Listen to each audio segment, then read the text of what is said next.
las ciencias que los incas alcanzaron, tratase primero de la astrología. La astrología y la filosofía natural que los incas alcanzaron fue muy poca porque, como no tuvieron letras, aunque entre ellos hubo hombres de buenos ingenios que llamaron amautas que filosofaron cosas sutiles como muchas que en su república platicaron, no pudieron dejarlas escritas para que los sucesores las llevaran adelante, perecieron con los mismos inventores.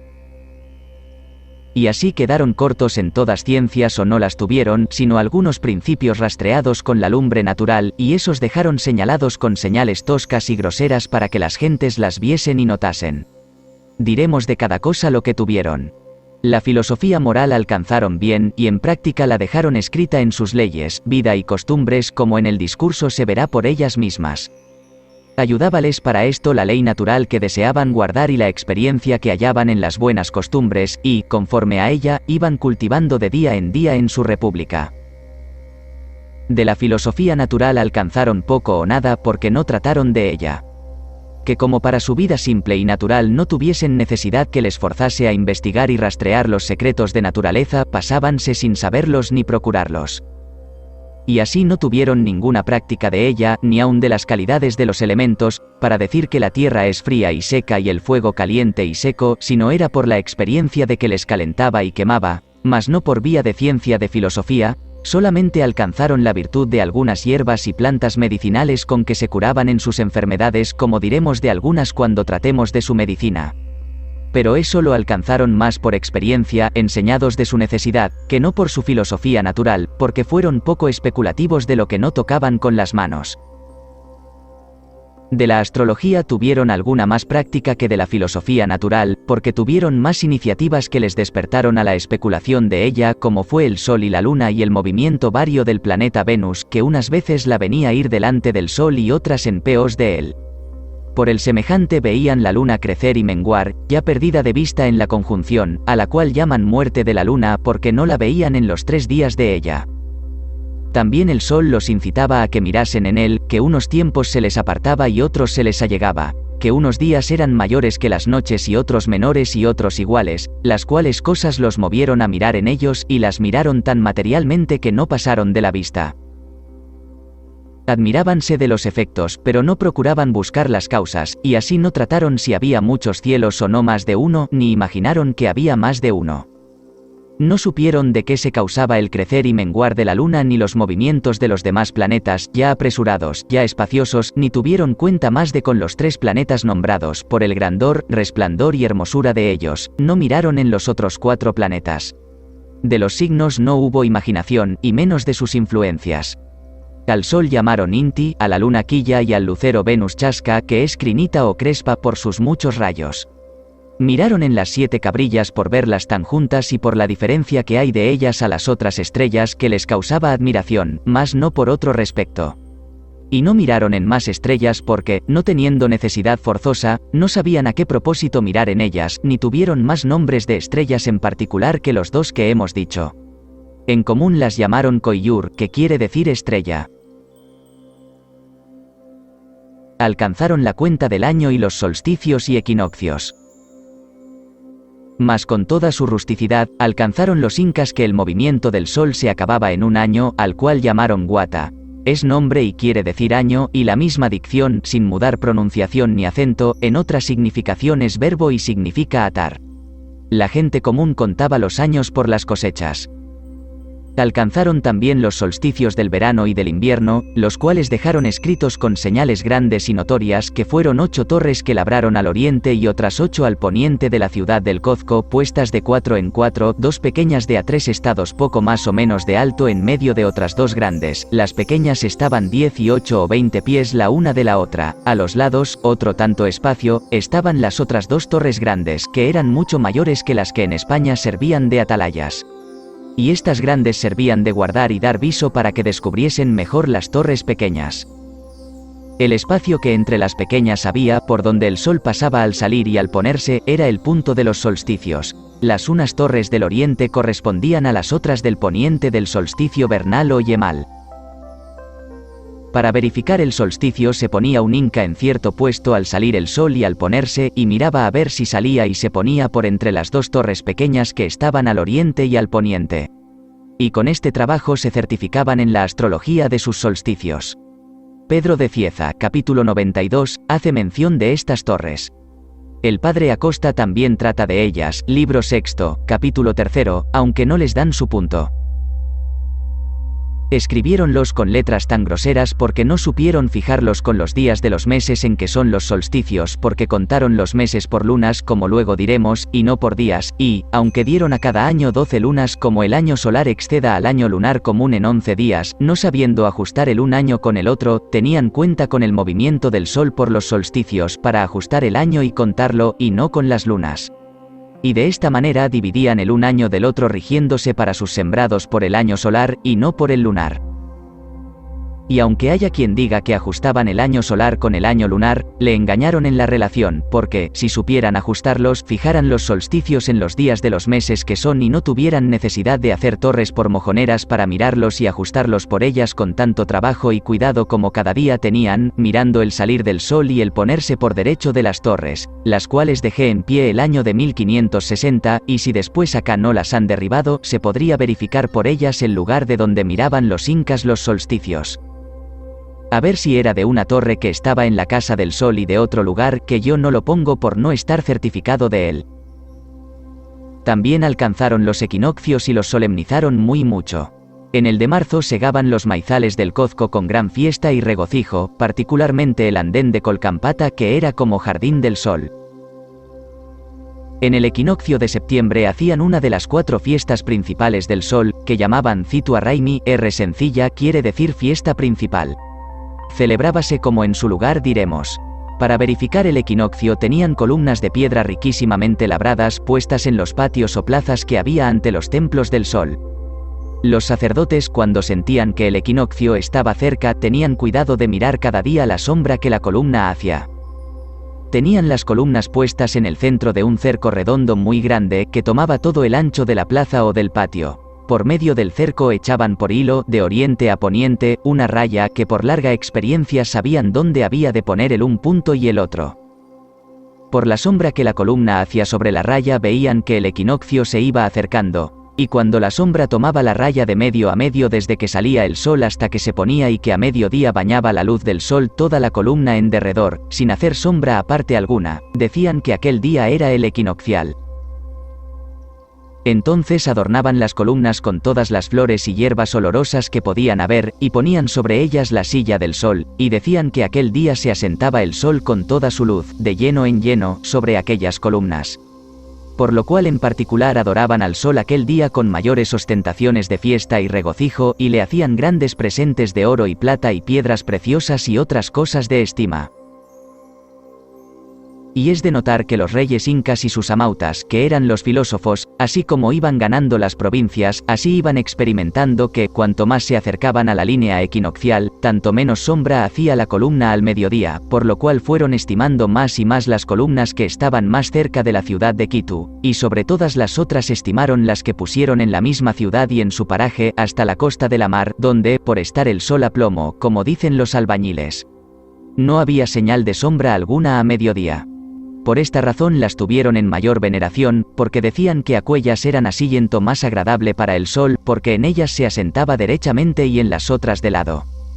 Estas simplezas y otras semejantes dijeron aquellas gentes en su astrología, porque no pasaron con la imaginación más adelante de lo que veían materialmente con los ojos. Las columnas de Quito y de toda aquella región derribó el gobernador Sebastián de Belalcázar muy acertadamente y las hizo pedazos porque idolatraban los indios en ellas. Las demás que por todo el reino había fueron derribando los demás capitanes españoles como las fueron hallando. Tuvieron cuenta con los eclipses del sol y lo que hacían con los de la luna. Contaron los meses por lunas de una luna nueva a otra y así llaman al mes quilla también como a la luna.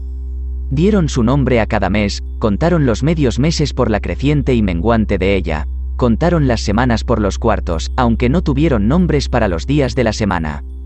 Tuvieron cuenta con los eclipses del sol y de la luna, mas no alcanzaron las causas. Decían al eclipse solar que el sol estaba enojado por algún delito que habían hecho contra él, pues mostraba su cara turbada como hombre airado, y pronosticaban, a semejanza de los astrólogos, que les había de venir algún grave castigo. Al eclipse de la luna, viéndola ir negreciendo, decían que enfermaba la luna y que si acababa de oscurecerse había de morir y caerse del cielo y cogerlos a todos debajo y matarlos, y que se había de acabar el mundo.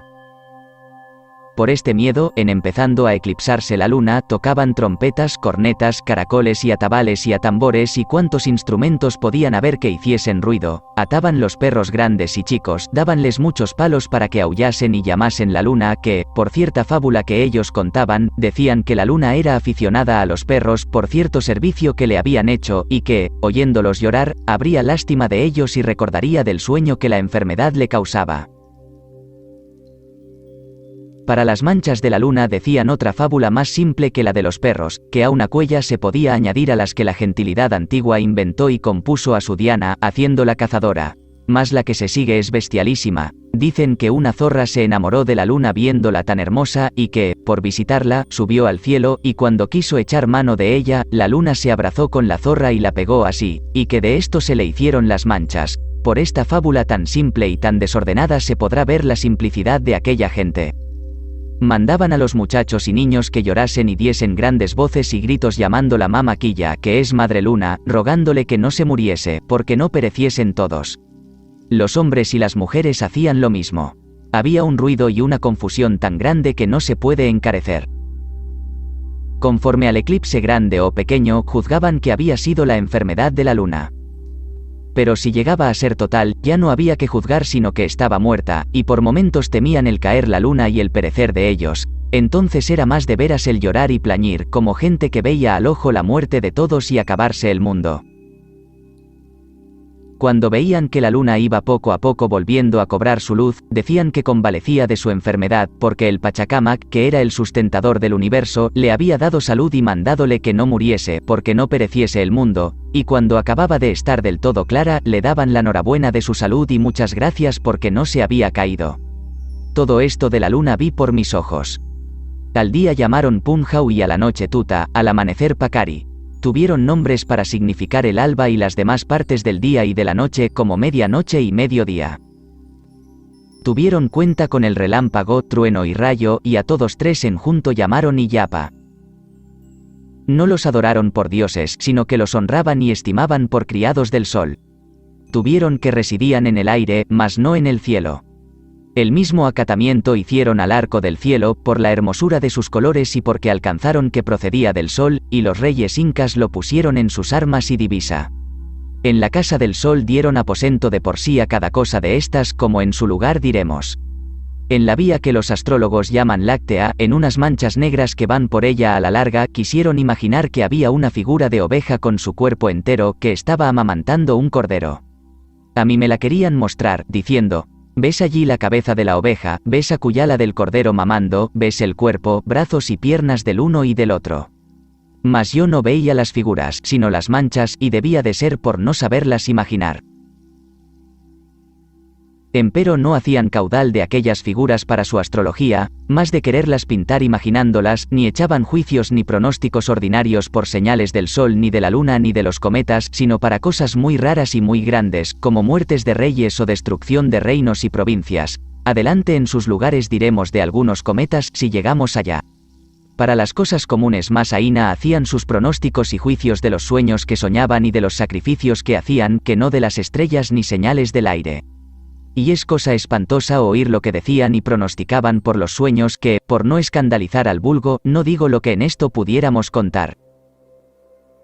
Acerca de la estrella Venus, que unas veces la veían al anochecer y otras al amanecer, decían que el sol, como señor de todas las estrellas, mandaba que aquella, por ser más hermosa que todas las demás, anduviese cerca de él, unas veces delante y otras atrás. Cuando el sol se ponía, viéndole trasponer por la mar, porque todo el Perú a la larga tiene la mar al poniente, decían que entraba en ella, y que con su fuego y calor secaba gran parte de las aguas de la mar, y que, como un gran nadador, daba una zambullida por debajo de la tierra para salir otro día al oriente, dando a entender que la tierra está sobre el agua. Del ponerse la luna ni de las otras estrellas no dijeron nada.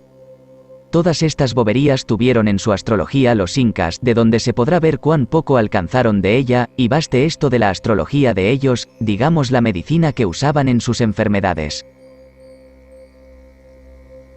La medicina que alcanzaron y la manera de curarse. Es así que atinaron que era cosa provechosa, y aún necesaria, la evacuación por sangría y purga, y, por ende, se sangraban de brazos y piernas, sin saber aplicar las sangrías ni la disposición de las venas para tal o tal enfermedad, sino que abrían la que estaba más cerca del dolor que padecían.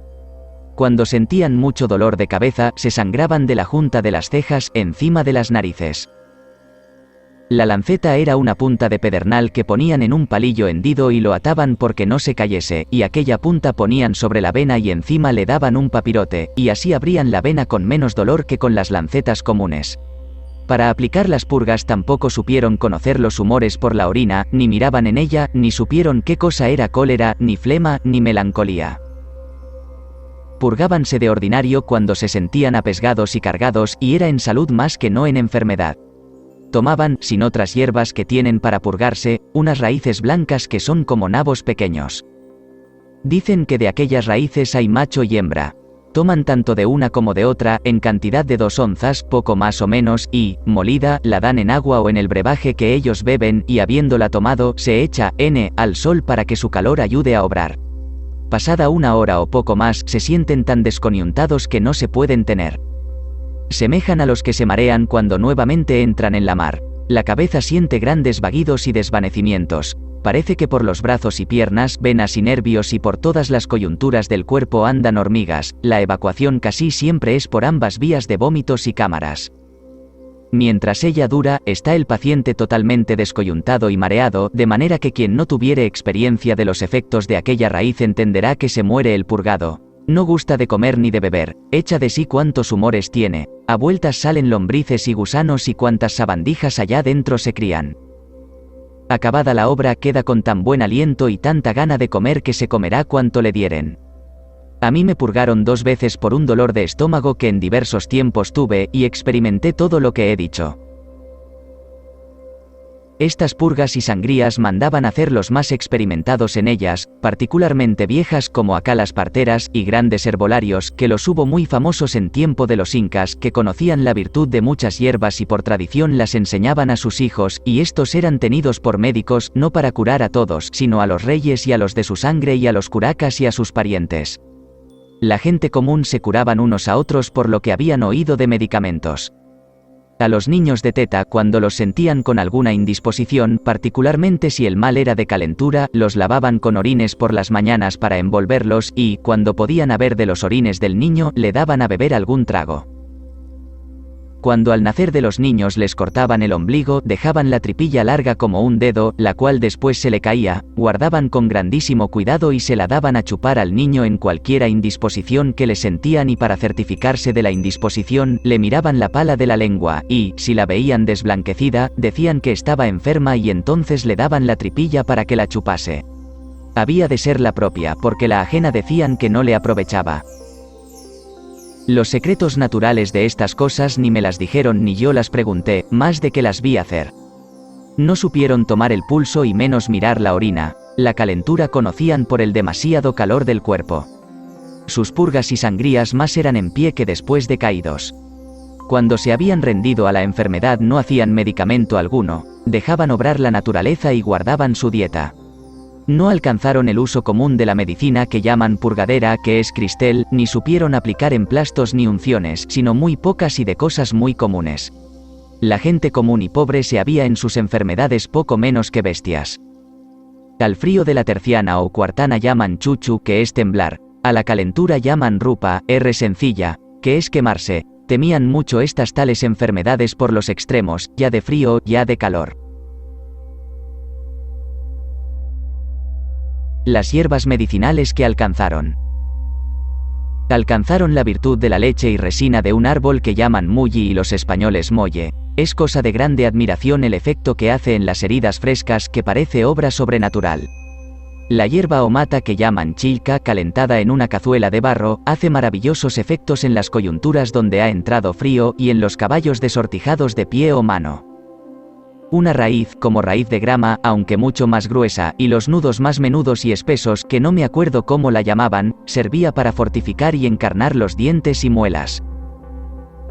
Asábanla al rescoldo y, cuando estaba asada, muy caliente, la partían a la larga con los dientes y así hirviendo ponían la una mitad en la una encía y la otra mitad en la otra, y allí la dejaban estar hasta que se enfriaba, y de esta manera andaban por todas las encías con gran pena del paciente porque se le asaba la boca. El mismo paciente se pone la raíz y hace todo el medicamento. Hácenlo a prima noche. Otro día amanecen las encías blancas como carne escaldada y por 2 o 3 días no pueden comer cosa que se haya de mascar, sino manjares de cuchara. Al cabo de ellos se les cae la carne quemada de las encías y se descubre otra debajo, muy colorada y muy linda. De esta manera les vi muchas veces renovar sus encías, y yo sin necesidad lo probé a hacer, mas por no poder sufrir el quemarme con el calor y fuego de las raíces, lo dejé. De la hierba o planta que los españoles llaman tabaco y los indios sairi usaron mucho para muchas cosas. Tomaban los polvos por las narices para descargar la cabeza. De las virtudes de esta planta han experimentado muchas en España y así le llaman por renombre la hierba sancta. Otra hierba alcanzaron admirabilísima para los ojos, llaman la matecyu, nace en arroyos pequeños, es de pie, y sobre cada pie tiene una hoja redonda y no más. Es como la que en España llaman oreja de abad, que nace de invierno en los tejados. Los indios la comen cruda y es de buen gusto, la cual mascada y el zumo echado a prima noche en los ojos enfermos, y la misma hierba mascada puesta como emplasto sobre los párpados de los ojos y encima una venda porque no se caiga la hierba, gasta en una noche cualquier nube que los ojos tengan y mitiga cualquier dolor o accidente que sientan. Yo se la puse a un muchacho que tenía un ojo para saltarle del casco. Estaba inflamado como un pimiento, sin divisarse lo blanco ni prieto del ojo, sino hecho una carne, y lo tenía ya medio caído sobre el carrillo, y la primera noche que le puse la hierba se restituyó el ojo a su lugar y la segunda quedó del todo sano y bueno. Después acá he visto el mozo en España y me ha dicho que ve más de aquel ojo que tuvo enfermo que del otro. A mí me dio noticia de ella un español que me juró se había visto totalmente ciego de nubes y que en 2 noches cobró la vista mediante la virtud de la hierba. Donde quiera que la veía la abrazaba y besaba con grandísimo afecto y la ponía sobre los ojos y sobre la cabeza, en hacimiento de gracias del beneficio que mediante ella le había hecho nuestro Señor en restituirle la vista. De otras muchas hierbas usaban los indios mis parientes, de las cuales no me acuerdo. Esta fue la medicina que comúnmente alcanzaron los indios incas del Perú, que fue usar de hierbas simples y no de medicinas compuestas, y no pasaron adelante. Y pues en cosas de tanta importancia como la salud estudiaron y supieron tan poco, de creer es que en cosas que les iba menos como la filosofía natural y la astrología, supieron menos y mucho menos de la teología, porque no supieron levantar el entendimiento a cosas invisibles. Toda la teología de los incas se encerró en el nombre de Pachacamac. Después acá, los españoles han experimentado muchas cosas medicinales, principalmente del maíz, que llaman zara, y esto ha sido parte por el aviso que los indios les han dado de eso poco que alcanzaron de medicamentos y parte porque los mismos españoles han filosofado de lo que han visto, y así han hallado que el maíz, demás de ser mantenimiento de tanta sustancia, es de mucho provecho para mal de riñones, dolor de hijada, pasión de piedra, retención de orina, dolor de la vejiga y del caño. Y esto le han sacado de ver que muy pocos indios o casi ninguno se halla que tenga estas passions, lo cual atribuyen a la común bebida de ellos que es el brebaje del maíz, y así lo beben muchos españoles que tienen las semejantes enfermedades, también la aplican los indios en emplastos para otros muchos males.